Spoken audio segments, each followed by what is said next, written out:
Hey, what's up, guys? Ryan McGuire from Third Coast Grappling with my partner Zach.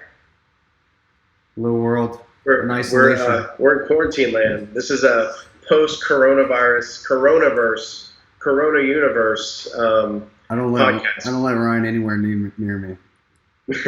So we're Zach's quarantine. He's got a new baby on the way. So they're being extra cautious. So we're doing kind of a Corona update. We already recorded this podcast once, but due to technical malfunctions, it went away, and It wasn't the best podcast, so it wasn't that good. So we can just make it better. But yeah, a lot's been going on, man. The jiu-jitsu world, I mean, the world in general is shutting down. I mean, this coronavirus thing has a lot of people really passionate on both sides. You got people that say it's a hoax, that the cost of just letting it spread versus trying to contain it the way they're doing it outweighs it because of the damage to the economy. I mean, you got oil and gas guys like ready to jump off, like skyscrapers because of oil plummeting below $20. I mean, it's a crazy world we're living in. yeah. I mean, I had read I saw this post that said Imperial College reports on COVID-19 is available now. Quick highlights. If we treat it like the flu, 4 million Americans will die in the span of 3 months. 90 Yeah, so million, that's it. yeah, 90 million deaths worldwide, 3 to 6 months. But if we mitigate strategy and quarantine, this cuts the deaths in half to 2 million deaths in Americans in 3 months. But the problem is, if we stop the quarantine, the virus will spread again, just like influenza, and then we have to keep some form of quarantine schedule until vaccination develops. Can you imagine, like every winter, we got to go into quarantine for like a Be month? like a hibernation. It's like me. Like, hey, it's Yeah, great. It's like being a big bear. Let's go hibernate for the winter. It'd be great.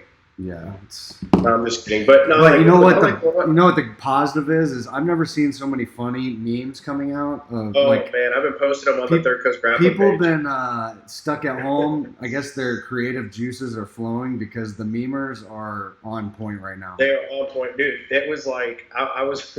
I've been seeing them, so I just save them on my phone now, and I'm like, I'm just gonna keep Yeah, people smiling on our Instagram until we get back into business. So I'm just trying to keep positive memers vibes out and there. people doing jujitsu by themselves. It's pretty sad. I've been Man, seeing like so much I like guess look, what made it funny is that like in jujitsu, like a lot of people, jujitsu's their life. It's the jujitsu I see lifestyle. That's all people they know. arm barring chairs. Like it's getting bad out there. Like Uh, like people are. I need to jujit something. I feel them though, Zach. Like I almost set the mats up at the I house today. well, like okay, so from Professor Brandon told us one time, like if you get injured, then work what you can't or what you typically don't get to work. Like okay, for a boxer, for example, you break your right hand, you're gonna work your jab and get a really good jab, and just Yeah, work that jab, work that jab, work that jab. So this should be an opportunity for people to work on strength, work on running, getting your cardio up, like all the stuff you negate because you're too focused on technique and jujitsu. Get better at those right now, and then when you come back, everybody else has been not doing a lot of jujitsu too. So guilty, so guilty. utilize this opportunity to like work on the things that maybe allow you to do jujitsu better, like flexibility, strength, the cardio. Like work on all that stuff. Like you don't have to do arm bars on chairs. It just sucks though. I didn't get into jujitsu to have to go work out. Like I got into jujitsu because I hate going to the gym, and I realized that. So it's not like, Well, you oh can't well, go to the jujitsu's gym. out. You can't go to the gym. So I mean, just in general, like, oh hey, jujitsu's out. Just go do some individual plyometric exercise. It's like, no, that yeah, but sounds you didn't fucking just get into awful. jujitsu to stay in shape too, right? And it gets Yeah, to the point where to be better at training, you need to work on other aspects. Like going to the gym, working on strength is to so you are can train better in jiu-jitsu. That's yeah. what the focus should be is like, it's really fun to do jiu-jitsu, but it's not fun only being able to do a limited amount of jiu-jitsu because your cardio shot after two rolls. Mm-hmm. So if you want But to do hey, more those first two jiu-jitsu, rolls though, I can tap anybody. I don't care who you those are. two Give me rolls. those first two rolls. I'm a world All champion. right, But after tell that that, to fall. Gordon. Anybody? You said? Huh? They said anybody. Anybody. No, I'm just kidding. But so I guess let's just get into it, man. Like, so a lot of the stuff that we're seeing play out now is thanks to good people around us. Some of the advice and some of the foresight we had. we kind of were prepared for this. And so when we made our decision to limit our card to Texas competitors at the time, there wasn't there was hardly any cases. It was kind of like a containment measure for us. Like, hey, if we can do our part right now, we don't know what's going on, but if we can limit people flying in from these hot spots that have become national disasters, Florida, New York, California, internationally, I heard NBA took note from us. Do what? The NBA took note from us. They were like, I heard their coach Grappling took down their out-of-towners. So. Yeah, but as soon as that happened, guys, you saw a lot of people didn't like our decision, people supported our decision. It's just as split as you see the argument worldwide. People are either this way or that way. So it's a very kind of contentious time in America where people are very passionate about an issue, but they're very drastically seeing the issue differently because of, whatever, personal bias, however things play into it. I still see a lot of people thinking that it's like a complete hoax. It's just a little bit nuts, but I see people posting stories at bars and stuff. I'm like, are you crazy? What are you doing? I just read something that it said that the air particles from a cough can last for 3 hours. Jesus. So you go to a grocery store, somebody else was there, they coughed all over, the item that you're picking up, then you can definitely get it. And then you not have symptoms and then give it to somebody else. I think the issue is not us. They're saying that millennials, they'll get their... No, it is us that are spreading it. And the more it spreads, because even healthy people, I think I read that even healthy people still need intensive care. They're surviving, but they still need intensive care. 20% of them still need to go to the hospital. And if the hospital is overloaded, 80 and over, it's 100% need intensive care. But if the young people that get it, 20% of those people that get it still need intensive care. They're going to live, but we're overloading the hospitals. And then what about the people that break their arm and regular stuff that they need medical care for, and you can't get it? What we're looking at is, right now in the hospital, you can only have one visitor, and that person can't come and go.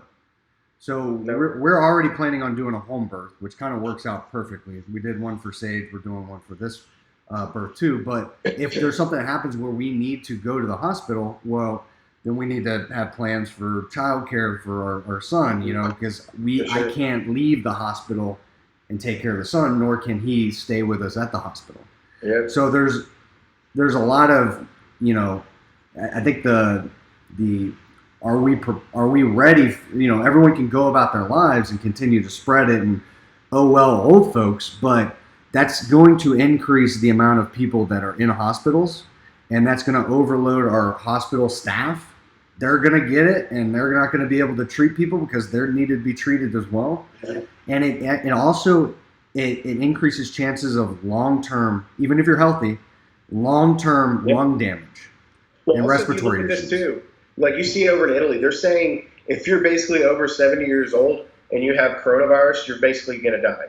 They're stopping. They're not even treating them anymore. They're having to choose who to treat or not, just because they don't have the resources available. And we're still 2 weeks behind what Italy was at. Hopefully, we're a little bit ahead with the shutdowns. I saw some cool type graphics where it's they have these little dots, and the dots they showed the impacts of social distancing and what it does to you see it bouncing around here, and then just how quickly it spreads, the exponential growth. So what everybody's doing right now, it sucks, but I still think we're not even doing enough. I see so many people out on the streets and going to work. Yeah. If you're interacting with even people that's the problem. Is it's not I trust this person or his family. You don't know what they've had contact with, and they don't know. You know what I mean? So it's really just stay with your family unit for 2 weeks, and then as long as you have stayed away from everybody for 2 weeks, and let's say somebody else that has been as disciplined and stayed away from everybody for 2 weeks, and they're both still good, then you can start integrating those two groups. But if you go out to the grocery store, well, your 2 weeks restarted. You know what I mean? You have to, which for people in Houston shouldn't be anything weird. How long were people in their house during Harvey?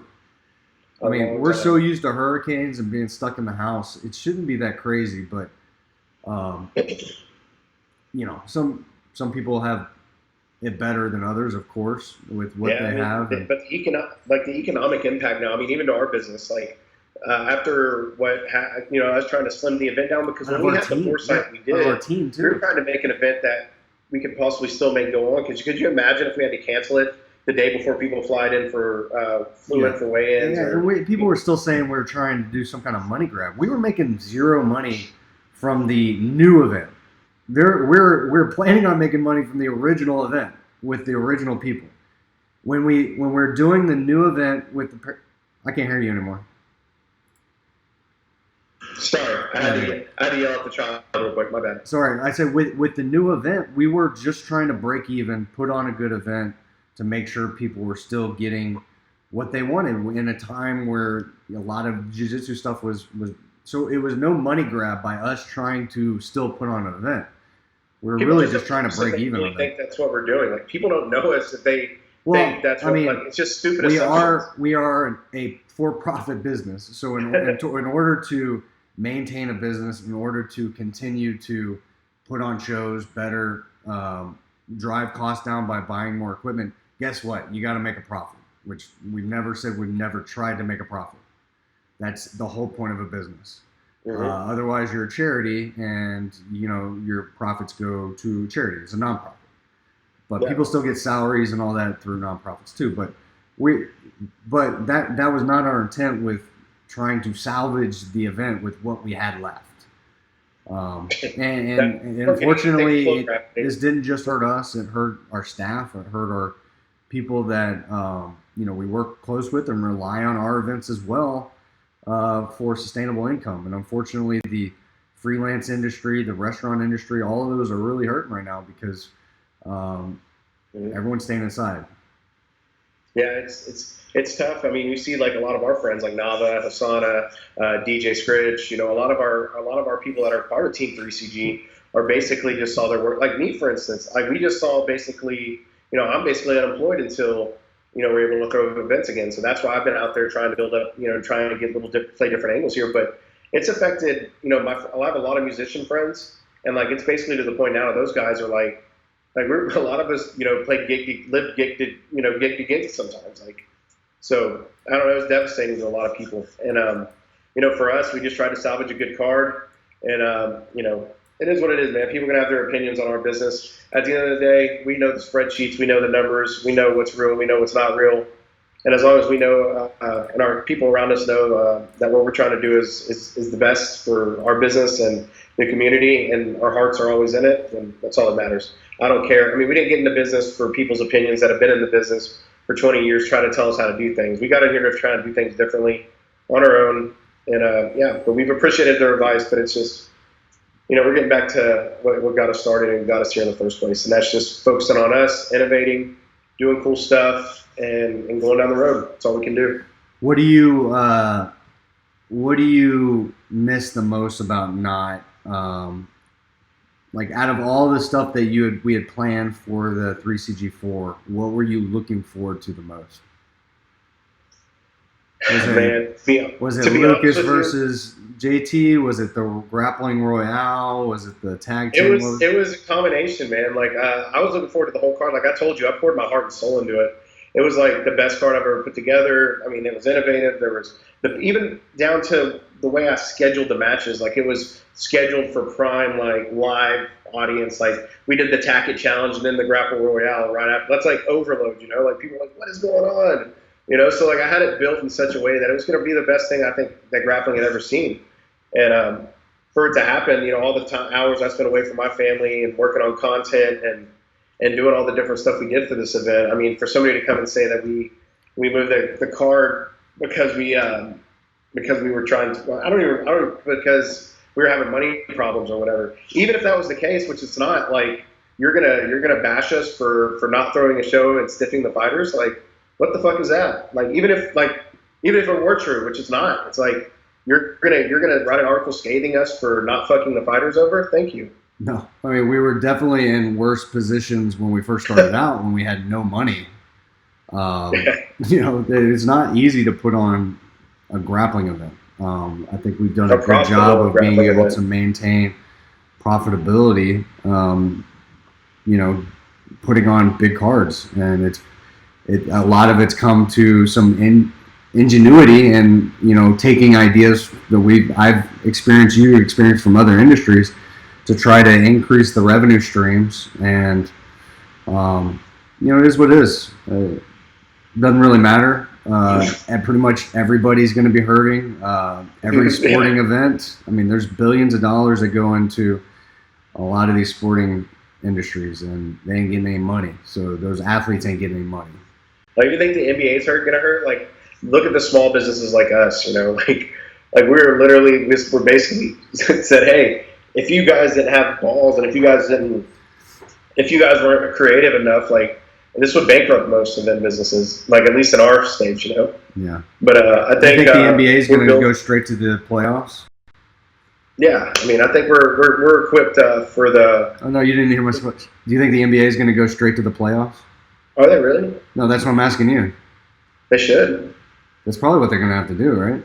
No, I mean, they said the whole season. Like, how can you go to the playoffs if no games were played? Like, the teams don't have that's a record. That's what I'm saying. Like, let's just get a champion by having a full. Like, have sudden death games. Like, play one game. Yeah, doing a whole bracket. Like, this is our season. It's one bracket. You got one game per. You gotta win every game out. The seasons are gone. Did you hear about how awesome would that be if they did that?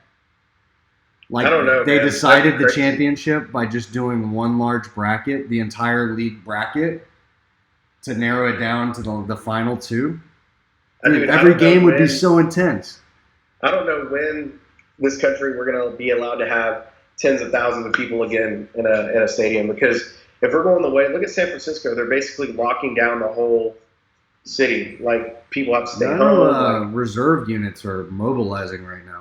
Yeah, I think that's going to happen nationwide. I mean, it could be that they need to help support, right, bring supplies, that kind of thing. But it'll also be like, in the Sherman Act and introducing martial law. Who knows? Like, certain countries have gotten to that level. So it's the ultimate. Like, this would be like House of Cards. You ever watch the show House of Cards? Oh yeah. It's like one of my all-time favorites. But like, this is except the last season was kind of weak. But. Like Francis gives, him and his wife, they release a virus in China to skew voter suppression against their opponent. And do you know how much coordination and that would take to pull something like that off? Like, man. I mean, the conspiracy theories are fun because you're always like thinking outside of what the official story is, and it's fun to be in the know of a secret that nobody else knows, but. Realistically, and used to work for the government and understanding just people in general, the coordination involved is just too much for anybody to pull it off. But I mean, you also can look at like the proxies and different people that are that are doing their bidding out in other countries and all this stuff. Like the stuff around like the Wuhan lab, and we have a lab just like the one in Wuhan right here in Galveston. It's the same level of security. Oh yeah. It's got like every known disease. Yeah, like the worst of the worst. Like, that's I think where Joe Rogan had a show, Joe Rogan Questions Anything, where he like toured that facility. Yeah, I mean, and it's legit, man. Like, that stuff is. I mean, you could just think that maybe they're out there kind of developing something for population control or this or that or the other. It's hard to accidentally release something from there. It's not like, there's guards. There's all kinds of. That's how the book, the Stephen King book, The Stand. Have you ever read that book? Uh-huh. It's basically super flu gets out of a Air Force base, and the guy drives and he coughs on a cop, and that cop gets it and gives it to a businessman that's going to a conference, and it spreads from there. And basically 95% of the world population dies from this super flu, and the book is everybody that's left, and they're all traveling, and then it ends up like all the evil people end up in Vegas and all the good people end up in Colorado, and they end up having a war, and the devil's behind it and all that stuff. They're the Man in Black but it's a great book. It's one of Stephen King's best books, but it's super applicable to right now. No, yeah, that's great. So what do you think is the future? What is the future for our industry? What's coming up? I mean, we've talked about the spectatorless thing we're working on right now. Well, I think industries that are really going to thrive right now are streaming services, food delivery services. Food delivery's killing it. Yeah, toilet paper industry is killing it. But I think it's going to be a lot of like, let's say, spectatorless sports. They're going to charge, like the NBA could totally put on NBA games and then just charge people $20 per person or whatever, like pay-per-view basically style for their games. That's what it could turn into. Or you have to buy the NBA subscription, right? NBA subscription package for streaming all NBA games. And if you don't get it, but I mean, I don't know how that works with their current contracts with like CBS and NBC and all that stuff, but yeah. That's where it could go. That's where they could say, we can't trust that many people getting together, so basically need to get that profit through streaming services. But like my issue right now, I'm kind of been having a conundrum over the 3CG Underground thing I'm working on with Joe. We're trying to do, like, if all the gyms are closed and nobody's training and we're out there still trying to put on like competitive grappling events, I mean, and we're trying to keep it under 10 and do it all safe, I don't even know if it's like, as much as I want to do it, I keep going back and forth on even if it's something we should do in the current climate. Like, well, the problem is you're still mixing people together that you don't know where they could be spreading it to, everybody that they come in contact with doing it. I'm having issues with it. I can't decide on if I want to go through with that or not. So I'm going to kick it around some more. I know we've got Dash called me today too and was like, hey, I got this spot downtown Houston. We're setting up my streaming equipment, some lighting. If you guys want to come over here, you can do that too, because I'm working with some of my musician friends right now, trying to do some live streaming concerts or this, that, and the other, and just that's what I'm saying. I think there's certain industries that are definitely going to thrive from this. Streaming services are going to be definitely one. Yep. Food delivery, food service, food house cleaning businesses. What's that? The house cleaners, housekeepers. Yeah, housekeepers. If you want them to break your quarantine by bringing them in. People have been cleaning everybody else's nasty ass house, comes in yours. Right, like you can't be like, don't touch anything. Don't touch anything. No, man, but so I mean, I guess what's coming up next for us is we're regrouping, getting re-geared up. This is we got to see a lot of things over these past few weeks with all this. It was like unprecedented. Like I told Zach, I've never been involved in anything like this before. Well, nobody really has. We're speaking to a couple of people, and for the most part, everybody was supportive, and we appreciate everybody that was supportive of our tough decision, because it was a tough decision that we had to make, and it's a tough decision that every business has had to make some kind of decision on what they're doing to help or try to mitigate what's going on right now. So. We're no different than anybody else. We had to make a tough decision. We made it, whether we were right or wrong. In the end, doesn't really matter because we still don't know if we're right, and we still don't know if we're wrong. So, right, each day that goes by, it shows that we made the right decision and we led from the front like we normally like to. Like we normally do take tough stands and make tough decisions, and we stand by them for better or for worse. So, I'm happy with the decision we made, and I think. Rather than canceling fully, imagine the speculation then, we cancel the whole event, everybody's I mean, it's just, we were trying to find a middle ground and work within, the confines of the deal, even to the last minute, with the Texas edition card, before we had to shut it down. We were literally driving, all of us, the entire team was on a conference call. We're all driving I was driving the hotel to book some hotels for people. And then I was going to go to the weigh-ins after that. But we're like on our way to the weigh-ins, and we had to make that decision based off of... Because the new guidance came down. Yeah, the guidance came down. People. We had talked to the venue, like all that, and we're like, we didn't want it to like basically get to the venue or get to the weigh-ins and, then make everybody weigh in and then have to make a decision later. We're like, we got to tell everybody, we got to make an announcement now. We got to... Because that was before the weigh-in, so we had to like stop what we were doing, sit down. We knew people were traveling in from places, so we had to try to get the message out to them as soon as possible, so they didn't waste their time. Well, unfortunately, some people still were at the weigh-ins, and they made weight, I'm sure, but we tried to stop it as soon as possible to make it better for everybody. With all that was going on, like there was some guidance that came down to the MMA guys and the athletic commission. Texas State Athletic Commission came down and was like, hey, we're canceling these events, we're doing all that. So that was because we're not governed by any athletic commission. But if we were, it would be the Texas State Athletic Commission.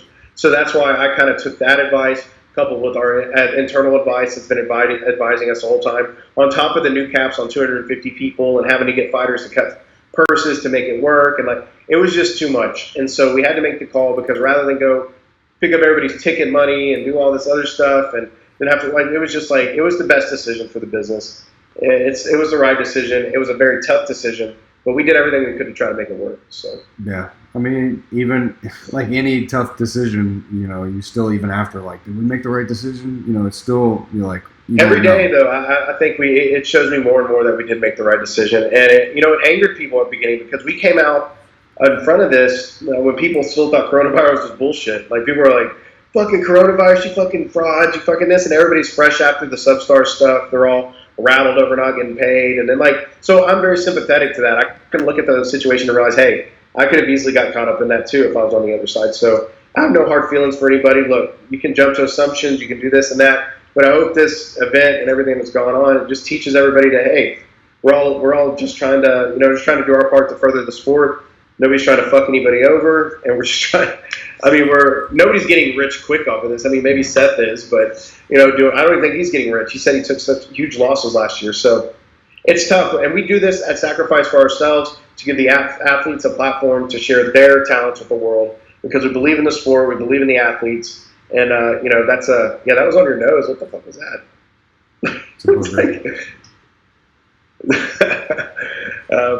But yeah, I mean, we do this for the sport, for the love of it, man, and that's all there is to it. So everybody that's reached out has been supportive, checked on us. Look, we've got some cool things in the works.